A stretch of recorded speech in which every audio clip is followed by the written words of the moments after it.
we have to start with scam, bank run, fraud. I mean, Sam Bankman-Fried. I get that wrong sometimes. He was interviewed by Andrew Sorkin, the suit at DealBook, who gave him softball after softball. Then the next day, he was on Good Morning You're being America. really passive aggressive right now. A little bit. Yeah. You're throwing a little shade at our friend Andrew Sorkin. Little chippy. He's sticking the knife in. He's sticking the knife in. But J. Cal's got a point. He's got a point. A little bit. Anyway, the New York Times continues to embarrass themselves by handling Sam Bankman-Fried with kid gloves. Wow. George Stephanopoulos, my Greek brother, Stephanopoulos, the Spartan, came in and absolutely fricasseed and filleted Sam Bankman-Fried on Good Morning America. Very important to note that Good Morning America, the segment was between holiday cocktails and the cast of The White Lotus. And Andrew R. Sorkin was at the DealBook Finance Conference. But you know, that Stephanopoulos interview was 2 hours, but they reduced it down to 10 minutes. So there were probably a lot of sort of cordial conversation, banter, and then softball questions.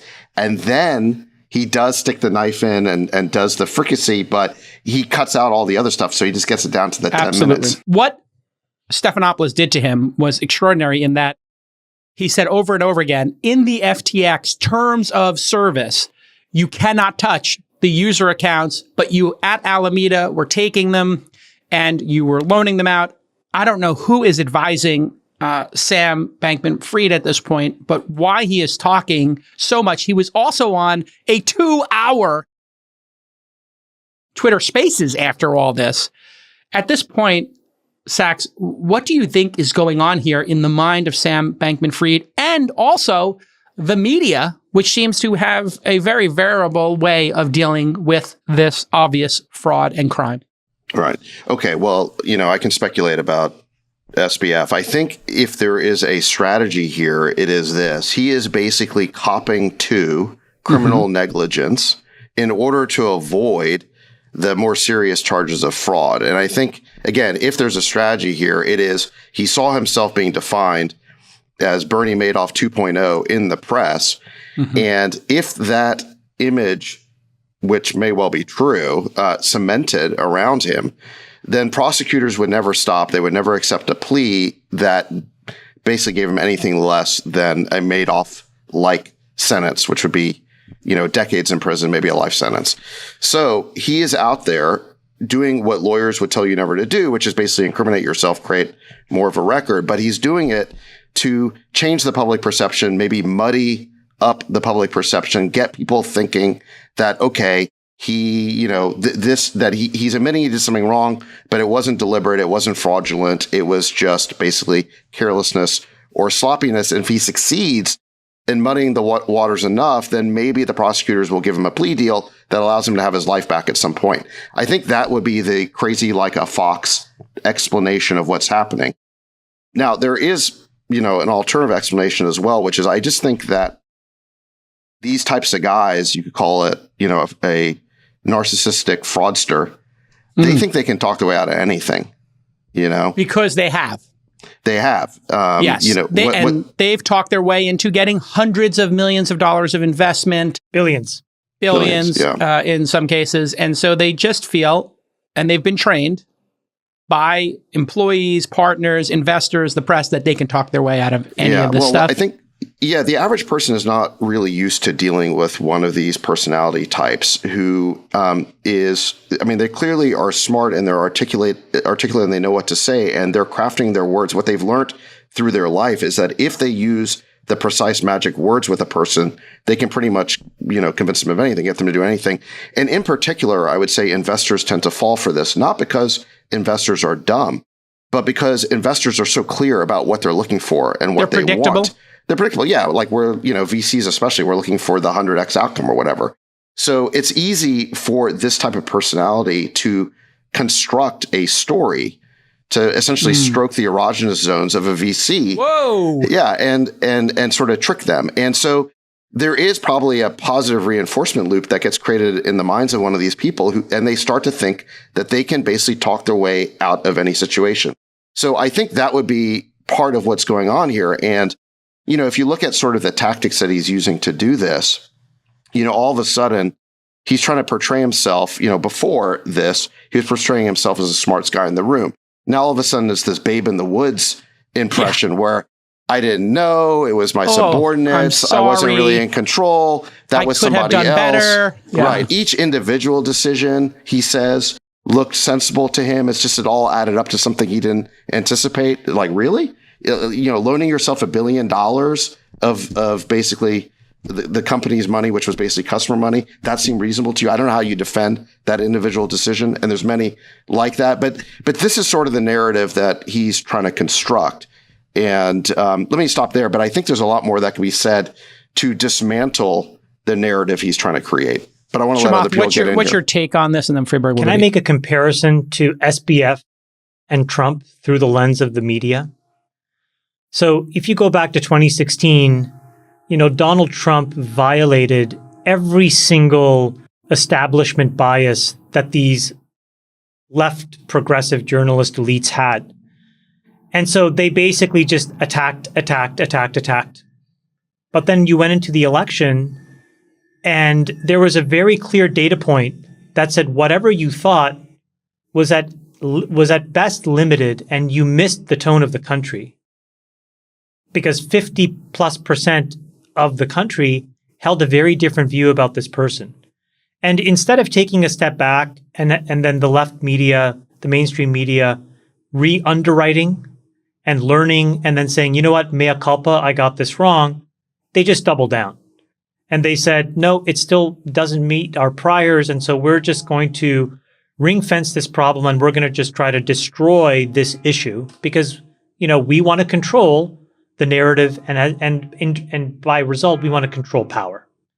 Now you look at SBF, it's the exact opposite. He went to the perfect elite private high school. Then he went to one of the most prestigious elite private universities. MIT. His parents teach governance of all things at one of the most elite liberal institutions in America. Stanford. They are in the establishment of the progressive left. And what happened was he took customer funds and all of this money. He made tens of millions of dollars of political donations. He wrapped himself in this blanket of a progressive left-leaning cause called effective altruism. And all of the mainstream media fell for it and embraced him, as well as some politicians, because it met everything that they themselves also bought into. Yes. And now you have this cataclysmic event, a multi-deca-billion-dollar fraud or bankruptcy, millions of customer accounts who are frozen, tens of millions to hundreds of millions to billions of dollars lost and stolen from them. And they refuse to re-underwrite this kid. And the reason is because in order to do so, it's like eating your own tail.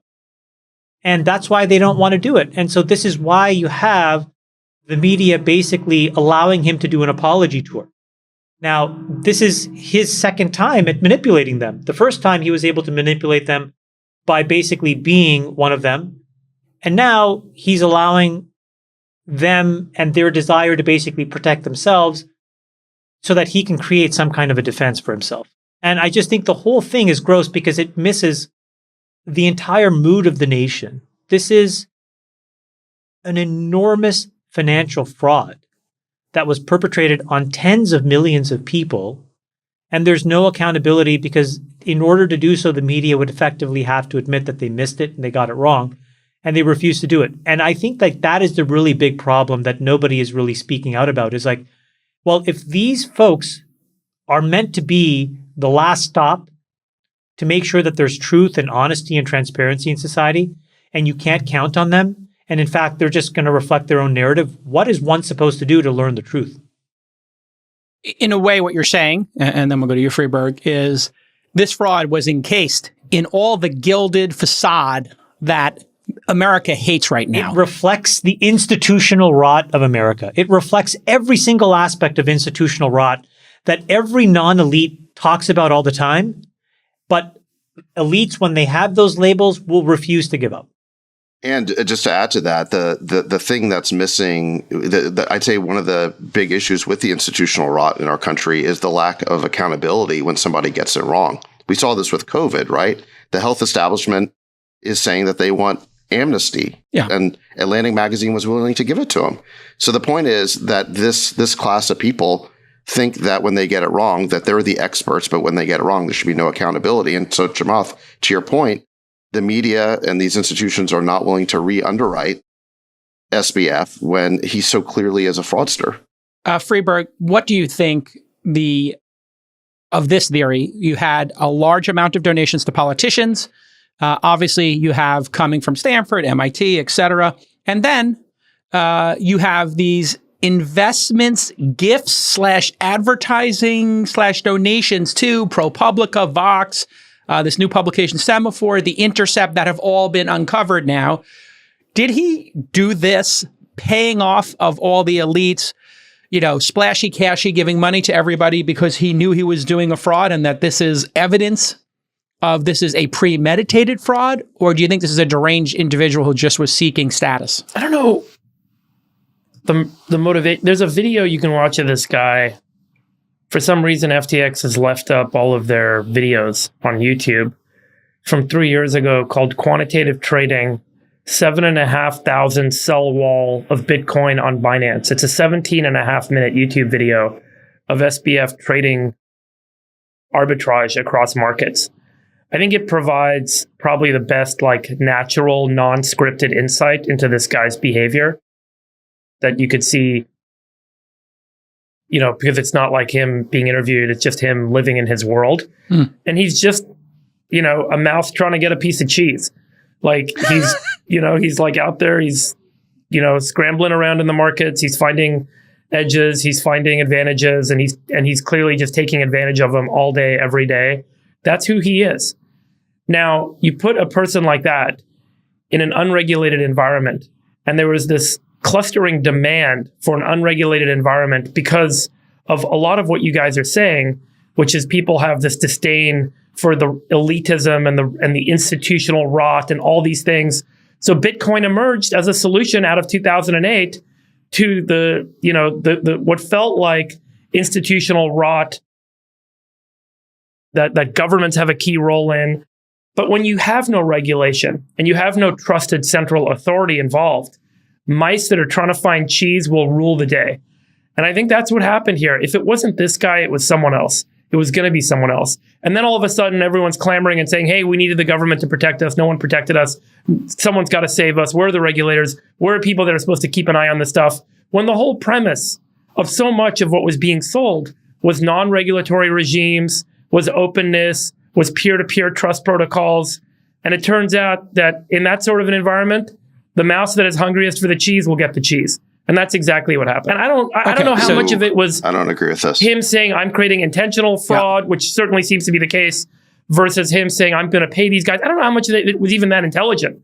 But the guy was clearly trying to get a piece of cheese. Okay, so this cheese eater, this rat, is a League of Legends, expert playing on 8 different monitors at a time, the cryptocurrency game, while hopped up on speed. Yep. I'm not saying that to be cruel. I'm saying that because they admitted it. They talked about it in their staff meetings, instructing their traders and team members of how to take speed. He admitted to it in an interview this week. Yes. He said that it was all legal prescription drugs, but they were taking them, yes. Yes. And literally in the same videos you're referencing, people see speed patches, or I don't even understand this, but there are patches you can put on your body to deliver speed to you at some, dose or whatever. Sachs, you buy this theory No. here that this isn't about the elite side of it. It's about the non-elite, the anarchy side of it. No. And this cheese-eating rat was just wanted to eat more cheese. I don't buy this narrative because I see too much design intentionality behind what happened. So in other words, it wasn't just a series of individual decisions that didn't add up. Many of those individual decisions by themselves were totally unjustifiable. And moreover, there's too much evidence of sophisticated behavior here. Again, he overnight went from portraying himself as the smartest guy in the room to the babe in the woods.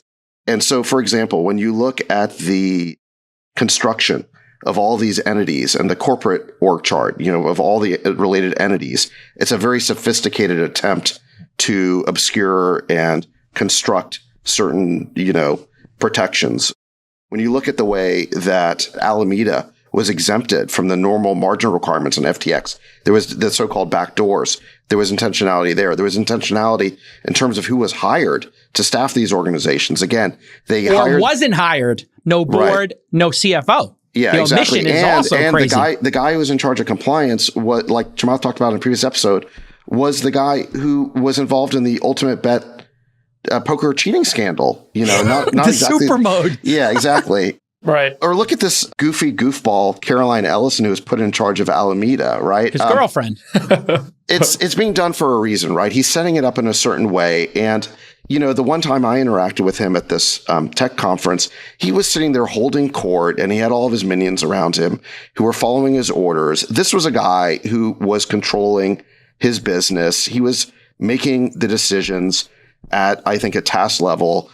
And he knew exactly what was going on here. So, look, I do not buy this idea that that he was like a blind mouse who's just stimulus response, you know, in the moment. By the way, that wasn't my point, Sachs. My point was whether it was him or it was going to be someone else, it was bound to happen. No, I don't agree with another that. criminal would have emerged. That the idea that we want to have completely free, unregulated, Bahamian-based trading, you know, environments that we can supposedly trust because someone puts on a good face when there is no real regulatory body and regulatory authority overseeing it, at some point it was going to happen. Well, no, hold on. It is. Look, Coinbase is a fully regulated institution. But they're regulated. In the They're not US. set up in the Bahamas and they're not unregulated. And he set up and he had no oversight. Right. He had no board. There was no regulatory regime. There was nothing. But how was he able? But okay, so first of all, look, I don't think this had to happen. I think that excuses too much because it implies that if it wasn't SBF, it'd be somebody else. I actually think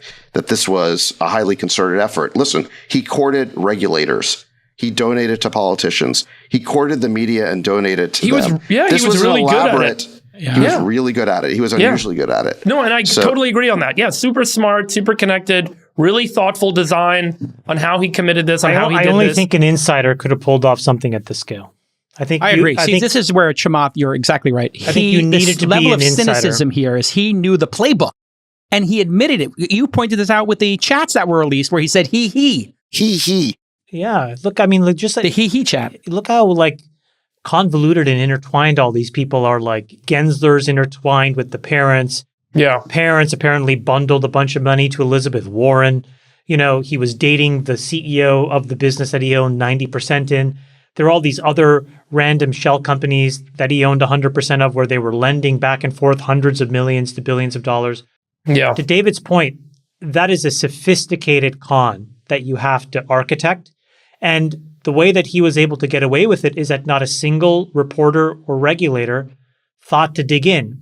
And the reason I think is because he said all of the right things that wanted them to embrace him. And the reason is he admitted it. This is the dumb game that we woke Westerners have Like, to play. We say imagine- the right shibboleth, and then everyone thinks we're a good person. Exactly. Imagine. pull that quote up on what he said because it's actually a good It quote. was what I just said. Is that the exactly word? what he said? Yes, Yeah. he said it's the game that we woke Westerners have to play. We have to say the right shibboleth so everyone likes us. He actually said the most uncomfortable thing out loud, which is, look, by having gone to Crystal Springs High School, by having professors, my parents that went to Stanford, by having gone to MIT, I can pull this off. That's what he said, because he can go with those things because I'm a champion of effective altruism, that I can justify any of these decisions, how amoral or immoral that they be, because I'm trying to help, you know, my brother stand up a multi-million-dollar pandemic response business. I'm trying to do this. I'm trying to do that. And all of these regulators and all of these reporters said, okay, you get the hall pass. Now imagine if you replaced him with some random kid in some developing country or even from the United States who went to public high school, who went to some random state school. Do you think that they could have pulled any of this stuff off? No. You need the patina of the privileged class. The New York Times. That's what he had. The patina of the privileged class. Even after this fraud, the New York Times wrote more of a puff piece on him than the hit piece they wrote on Brian Armstrong last year when Brian Armstrong wouldn't toe the line on allowing politics at work. Remember that? Yeah. Unbelievable. Yeah. So I think what Chamath is kind of saying here is that the big enabler here is not crypto per se. It's all of these institutional biases and elite biases that he was able to play into, partly because he was a big insider. I mean, in a way, he monetized his parents' life work.